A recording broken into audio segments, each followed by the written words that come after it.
Food is a most sacred part of living. We explore the talent of cooking, and we eat to celebrate the most joyous moments of life. But would you subject yourself to be the meal on the table if it meant offering a hungry person their most prized feast? Armin Meiwes was born on the 1st of December 1961 in Essen, West Germany. A brother to two other boys, stepbrothers, Armin grew up with both parents around and lived a similar childhood to most. He had a good school program and good friends to spend time with after school hours. He was friends with many boys and girls around his age, all of whom found him easy to talk to and generally a kind boy. Armin and his family enjoyed weekends and holidays in their country home in Rothenburg, which was about a 3-hour getaway from their family home. Here, Armin and his two brothers gained a love for natural, undisturbed beauty. The country home gave them a chance to enjoy being kids and discover the world of animals and plants that lived right outside their door. Every trip to Rothenburg was filled with happy memories and pure moments with the people who mattered most to him, his family. This went on for years, and for most of his childhood, Armin enjoyed the simple life. Family is crucial to children at any age and can truly affect development, either for better or worse. That is, until Armin was only 8 years old, when things all changed one abrupt day.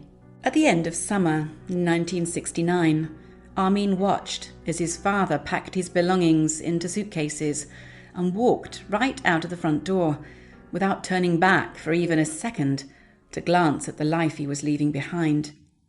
Armin stood there, watching, peering, as his father got into his car, turned the key, and drove down the driveway onto the street and out of their lives forever.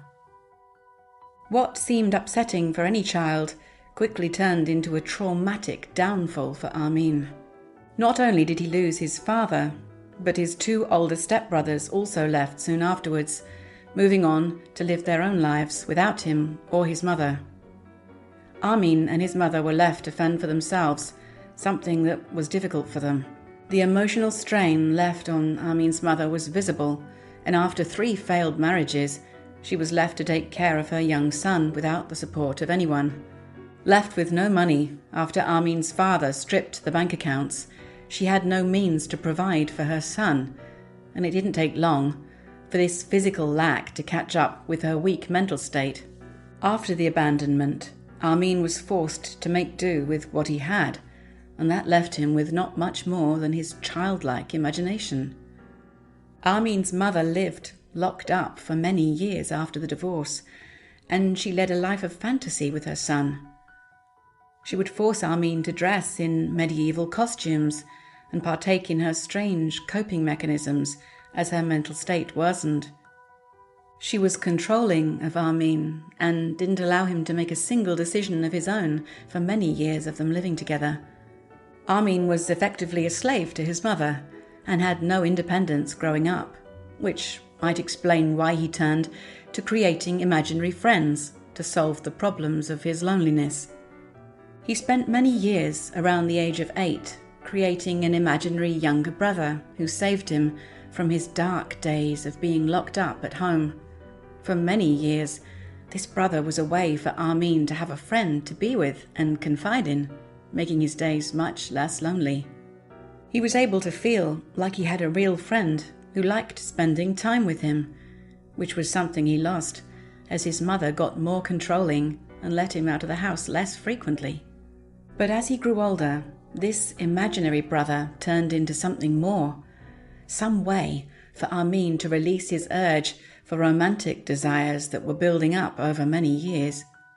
Armin had no real friends, no real connections, and rarely saw anyone besides his mother.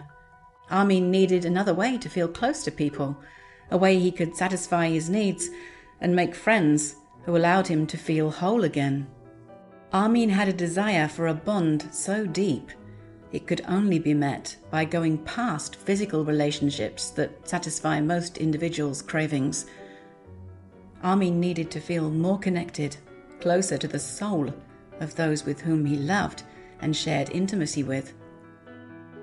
Specifically, Armin had a desire for men and boys, and he didn't feel attracted to girls his age like most boys did. Armin realized the only way he could feel this close to any boy would be to eat them, piece by piece, until they could be fully inside him. By carrying his lover inside him, he could feel complete, and he would never be lonely again. He related these urges to the fairy tale of Hansel and Gretel, a story he was read often as a young child during the depressing days of his family life crumbling. Hansel and Gretel are abandoned in a forest, where they meet a witch who forces Gretel to feed her brother enough food that he becomes suitable to be eaten by the witch herself.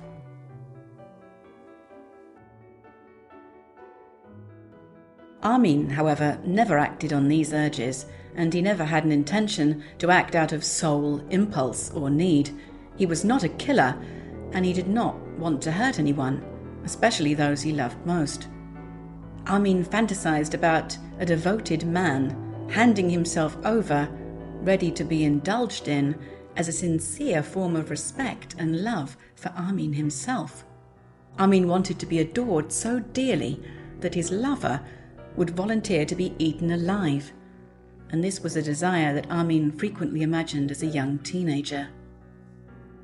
Armin imagined this fantasy for the rest of his upbringing, and even as he attended school and met more and more students, it never strayed far from his mind.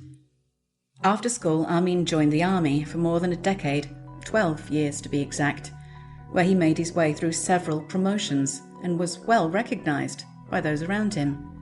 He had made a name for himself, and a very respected one at that.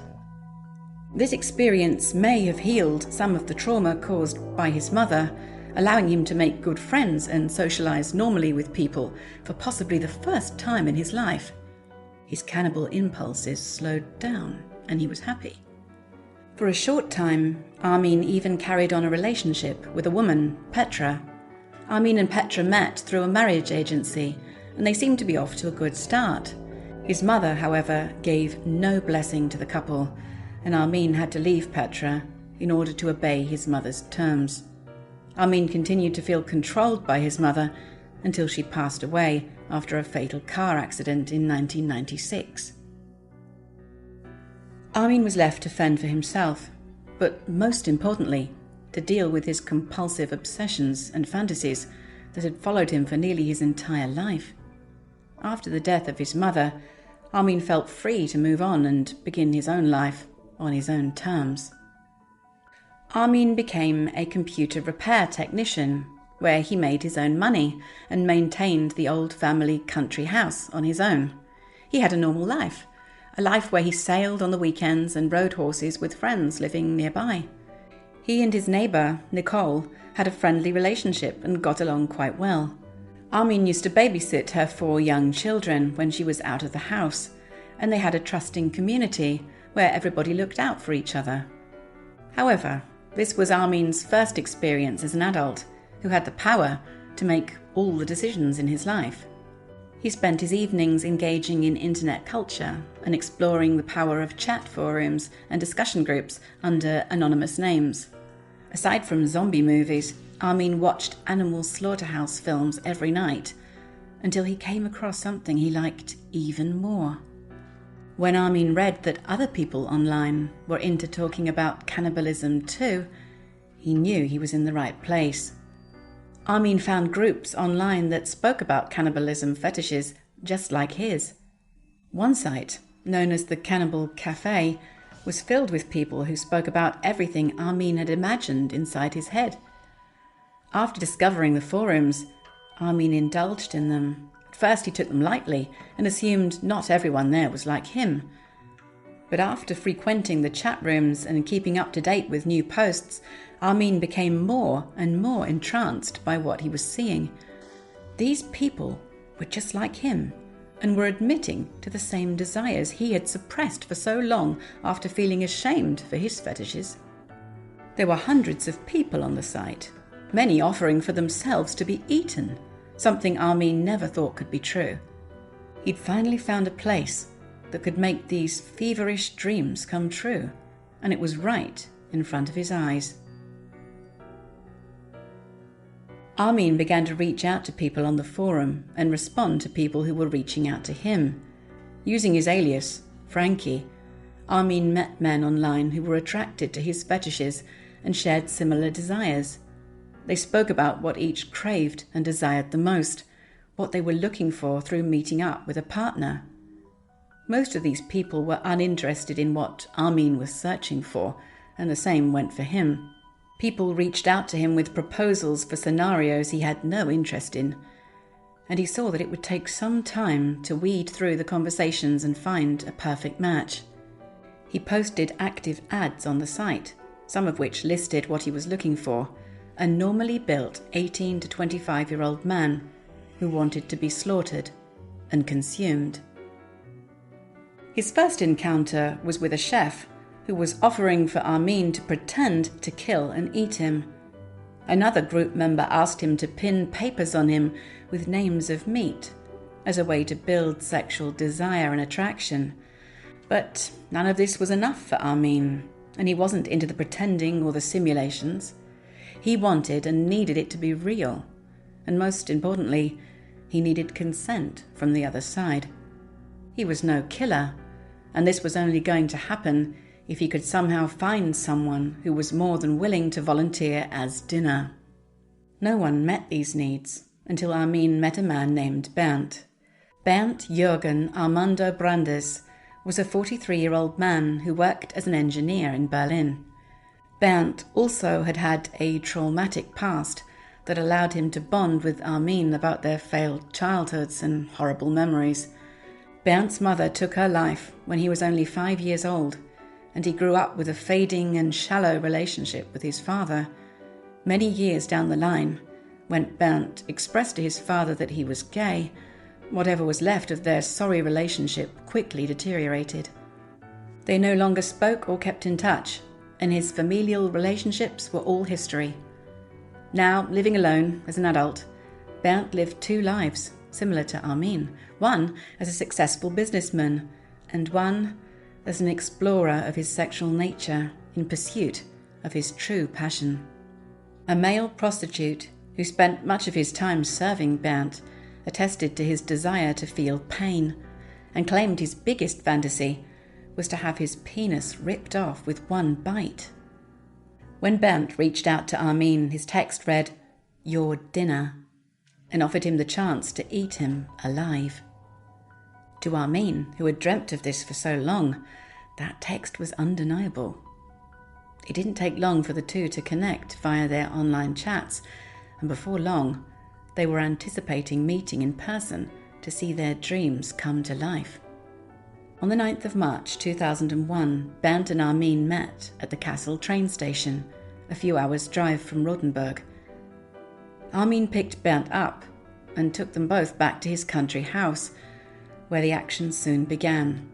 Once home, the two quickly became comfortable with one another, and as they began to undress, they made their way to an unused room in the house. The sex they had was not enough for Bernd, who needed a deeper and more satisfying connection that could not be met through purely exterior physical contact.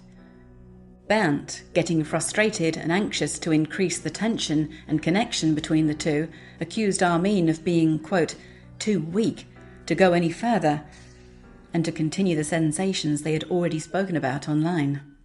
So they headed back to the station to return Bernd to Berlin, since their endeavours could not be accomplished. Once at the station, Armin had a change of opinion.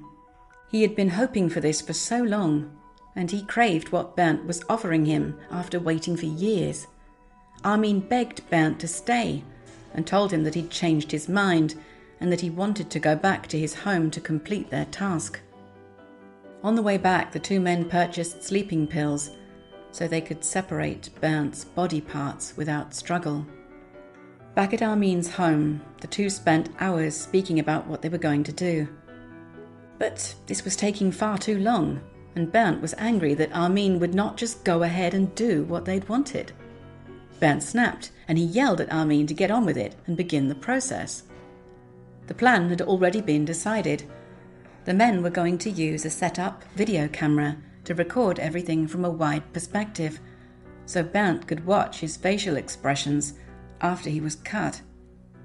After this, they would quickly cook and eat the dismembered piece of Bernd, who would pass later on in the night for Armin to eat the rest of him for months to come.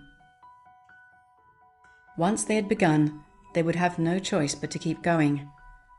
The act would take place in a small room in Armin's country home that held a bathtub, a boarded-up window, and a few small objects such as benches and tables.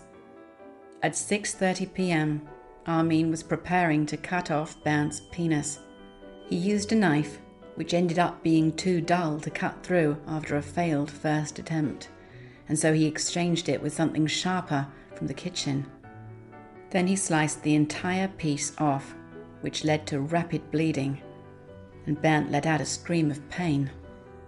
After a few seconds, the screaming stopped, and Bernd told Armin that he no longer felt any pain, but a sense of euphoria. He asked Armin to slice the piece in half and cook it, so that they could both indulge before fate took over. Armin did just that. He took both pieces of Bernd to the kitchen and prepared them on a sizzling skillet, and then added them into a stew-like meal. Unfortunately, the heat caused the meat to shrink so much that there was barely anything for either of them to test. Bernd attempted to eat what was left of his half, while he sat there bleeding out. After the initial cut, Armin took Bernd to his large bathtub and set him inside it as he filled the bath with piping hot water that would boil his lover and put him into a deep sleep before he passed. Armin went back and forth between reading Star Trek magazines in his bedroom and checking in on Bernd every 15 minutes on the dot. After a while, Bernd was sitting in a tub of his own blood. He attempted to leave the bathtub, but he was too light-headed to make it anywhere, and he collapsed onto the floor. Armin carried him to the bed and set him down, where he drifted in and out of consciousness for the next few hours. After hours of profuse bleeding, whilst under the influence of the sleeping pills, Armin decided to put him out of his pain and misery and sliced his neck, ending his life. Armin was now responsible for the next part of the plan. He beheaded Bernd and hung his corpse on a mounted hook from his ceiling. From here, Armin was able to dismember his body and separate him into sizable pieces that could be frozen and cooked later on.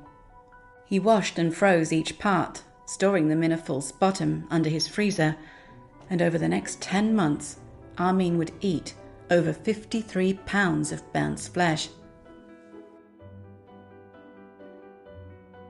Armin later described the scene of cooking human flesh, and it sounded like something out of a horror film. He would set candles on his table and take out only his best plates and cutlery to serve his dear lover. His first bite of human flesh was strange, but it satisfied the cravings he'd had since his early days back with his imaginary little brother. 2 days after Bernd's death, his boyfriend back in Berlin reported him missing. He had not heard from him or seen him in days, and he was starting to become suspicious about where he could have disappeared to. However, before the death, Bernd had been thorough enough to delete all the files and proof of communication that tied him to either the Cannibal Cafe or specifically Armin. For months, police searched for a sign of where he could have gone, but there was nothing to explain his disappearance. Over these months, Armin continued to look for other victims online.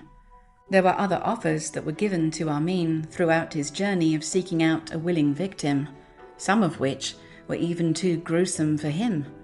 One man reached out to Armin to offer him to, quote, burn his testicles with a flamethrower and hammer his body down with nails and pins. Armin turned down this offer along with many others, and he quickly learned the extent of the world he had gotten himself into. An Austrian student came across photos and videos posted by Amin online showcasing his time with Bernd. Frightened and disgusted, the student alerted the authorities, believing he had come across evidence of a murder. 5 months after this, in December 2002, 6 officers entered Amin's Rotenburg home with a search warrant and looked around the premises. After searching, the officers found and collected multiple pieces of incriminating evidence, including evidence on his computer, a video camera, numerous incriminating tapes, 3 knives, 1 axe, and a single butcher's apron. This evidence was more than enough for the police to arrest him and begin the process of pressing charges for the murder of Bernd. The news quickly spread across Germany and neighbouring countries, where Amin's actions would soon become the story behind multiple hit songs and films.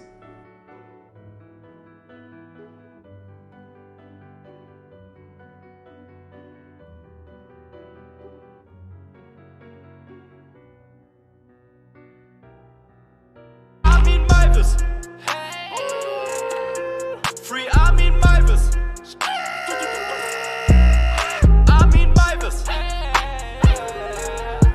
Free Armin Meiwes. Armin Meiwes. Free Armin Meiwes. Free Armin Meiwes, ich sag es, ich meine es, ich baller mir Teile in Line, falls es weiß ist. Kannibalen drip, ich esse dein Kaffer, trinke dein Blut wie ein Mineralwasser und ficke dein Nutten auf Tille im Pascha. Fick auf die. The commotion was widespread, and even as people found this far-fetched crime almost humorous, the fear of being eaten was looming in communities. After the initial arrest, Amin had to undergo time in the provincial court of Kassel in order to be sentenced.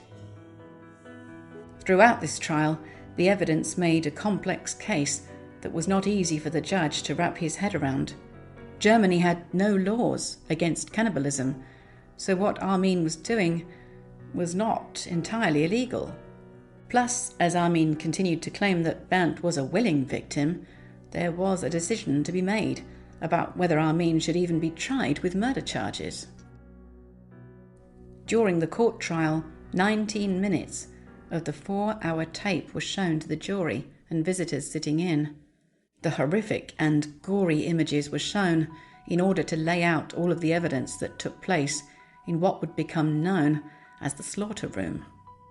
This video also gave clear consent from Bernd himself, but of course, in any court of law, this was taken with suspicion. No one could be sure that Bernd wasn't being held against his will and told to say such crazy things. And it was more than difficult for anyone to believe he gave permission to be killed. Amin admitted to both killing and eating Bernd, and even expressed his regret for what happened. Psychiatrists deemed him mentally stable, so Amin was fully aware of the actions he committed that night. The prosecution asked for a life sentence for Amin due to, quote, sexually motivated murder and disturbance of the rest of the dead. On the other hand, the defense asked for a conviction of, quote, murder with consent of the victim. On the 30th of January 2004, the judge charged Amin with manslaughter and sentenced him to 8 years in prison. The following year, in 2005, the prosecution appealed the decision of the provincial court. They believed the sentence was irresponsible and that 8 years was not nearly a long enough sentence for someone who had committed such acts. The trial was taken up a level to the Supreme Federal Court, where a repeat trial was opened due to reasons of insufficient evidence. This time, Amin was found guilty of murder, and his sentence was changed to life in prison. To this day, Amin remains serving this sentence in a high-security prison in Kassel, where he will be forever. The trial in all was not an easy one. Many of the people who saw the tapes were sent to therapy to deal with the mental repercussions. This was the first case to appear under such strange circumstances. Although courts typically follow rules of precedence, meaning that they follow what other courts have decided in the past, this case had no route to follow. Ironically, after being sentenced to life in prison, Armin is a vegetarian. He has also been allowed outside of the prison on supervised day trips, and the jail even supplies him with disguises so he won't be recognized in public. In some odd and eerie way, Armin is apparently a model prisoner, still friendly and outgoing, as many of his neighbours from the country home remember him being. The choices he made throughout his life led Armin to create a reputation as one of the most infamous psychopaths in history. It's rare to find a story as gory and illustrative as his, which is why this story spread so fast. Once the news was out, it didn't take long for Armin to collect the moniker the Rotenburg Cannibal. The ambiguity of the crimes spooked nations, as no one could grasp the concept of consensual murder. To this day, Armin's story is one of the eeriest to hear and to imagine yourself in. It is, after all, the stuff of fairy tales.